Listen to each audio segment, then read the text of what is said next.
Hi, my name is Adam, and in this short video we're going to answer one of the most commonly asked questions we get: when should I harvest my mushrooms? It's a difficult one to answer because it's fairly subtle, but it really boils down to this. The best time to harvest your mushrooms are just as the cap is starting to open up, but before it has become too flat.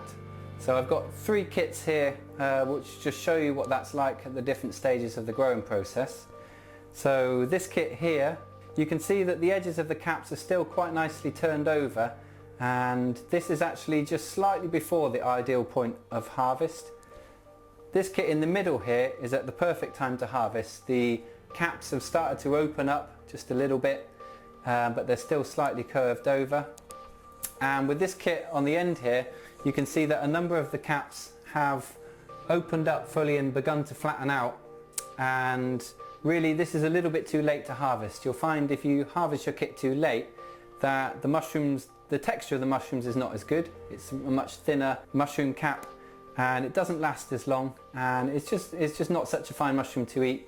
You'll also find that it potentially will dry out much quicker and it won't store in the fridge for as long. So the ideal point to harvest is like this kit in the middle here, just as the caps are starting to open up, but not when they've gone too far like this one. The other thing you'll notice between these examples is just the size of the caps. So you can see here that the caps are just that little bit smaller than in the ideal point of harvest, and usually just in that last day you'll just see the caps begin to widen a little bit just before they flatten out, and that's another sign that it's the right time to harvest. So when you can see that it's time to harvest your mushrooms, the process to pick them is really quite simple. All you need to do is just put your hand in round the back of the crop, just give it a gentle twist and pull, and they should just, if they're ready for harvesting, they should just come straight away from the bag, and there you have a nice fine crop of mushrooms ready to eat with.